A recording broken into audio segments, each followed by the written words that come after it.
நீங்கள் வெளிநாட்டில் இருந்தாலும் பயண தடைகள் மற்றும் சிரமங்களால் அருகில் இருக்க முடியாத இந்த நேரத்தில் உங்கள் பெற்றோருக்கு மருத்துவ தேவைகளை வழங்கி எங்கள் சொந்த பெற்றோரை போல நாங்கள் அன்புடன் பராமரிப்போம். மெடிப்ளேஸ்.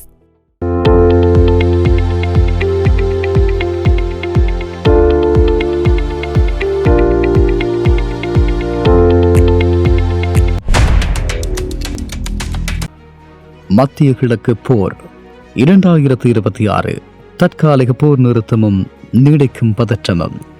மத்திய கிழக்கில் ஈரான், இஸ்ரேல் மற்றும் அமெரிக்கா இடையிலான மோதல் ஒரு மாத கால தீவிர போருக்கு பிறகு இன்று ஒரு முக்கிய திருப்பத்தை எட்டியுள்ளது.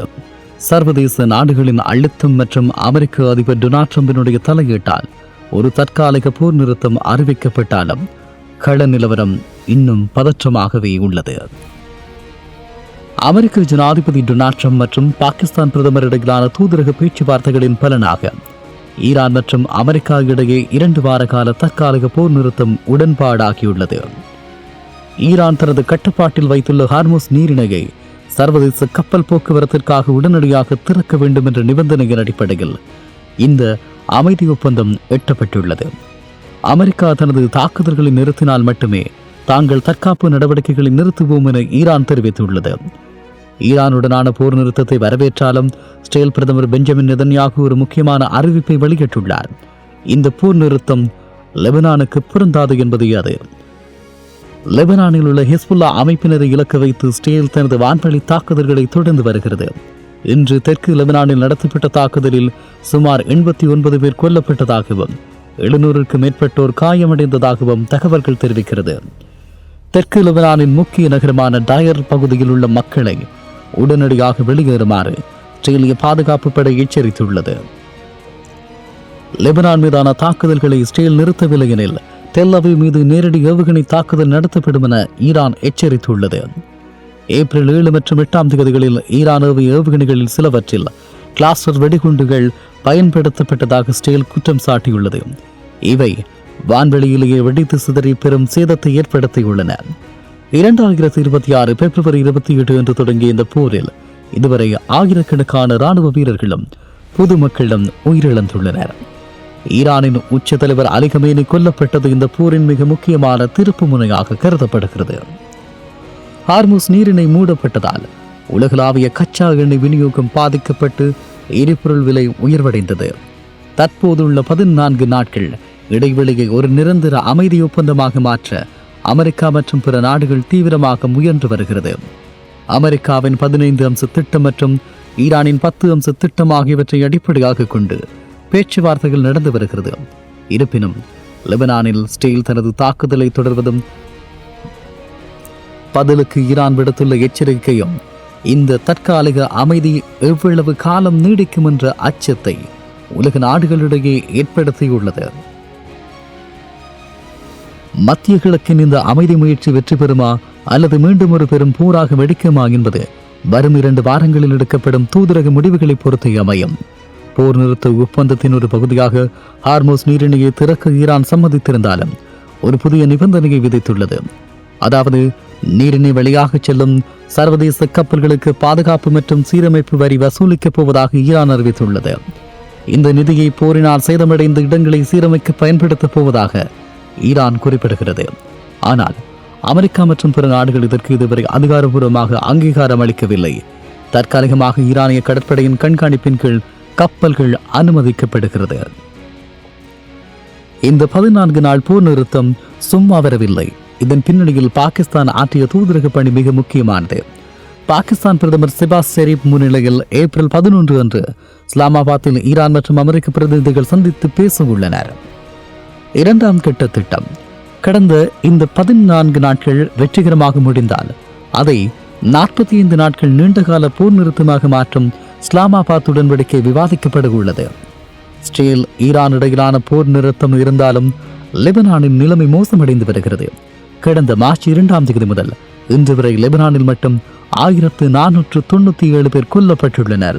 இதில் 125க்கும் மேற்பட்ட குழந்தைகள் அடங்குவர். தெற்கு லெபனானில் இருந்து மட்டும் சுமார் 10 லட்சம் மக்கள் தங்கள் வீடுகளை விட்டு வெளியேறி அகதிகளாக பாதுகாப்பான இடங்களை தேடி சென்று கொண்டிருக்கின்றனர். பெய்ரூட் நகரின் தெற்கு புறநகர பகுதியிலும் தாக்குதல்கள் தீவிரமடைந்துள்ளன.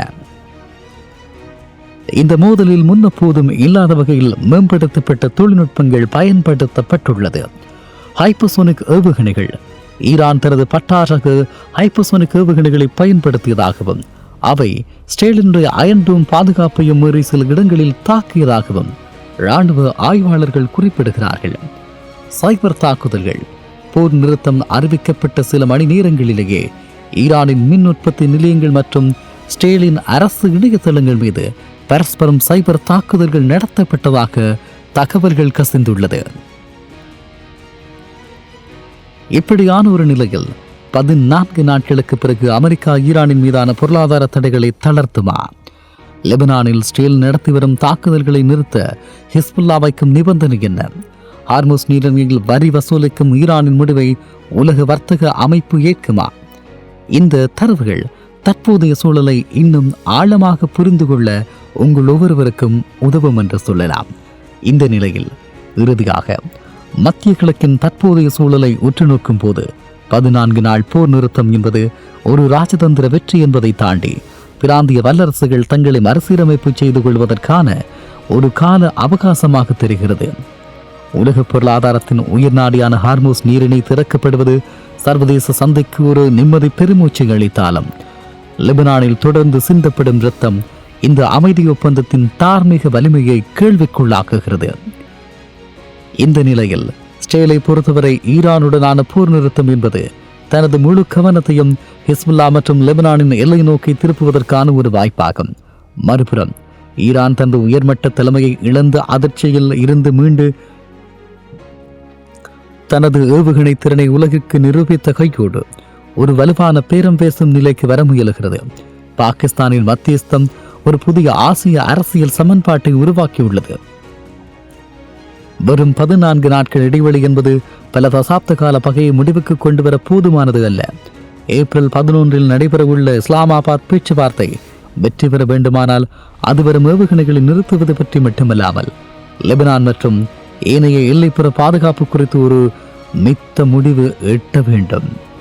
நவீன போர் வரலாற்றில் தொழில்நுட்பம் வான்வெளி தாக்குதல்களும் நிலப்பரப்புகளை சிதைக்கலாம்.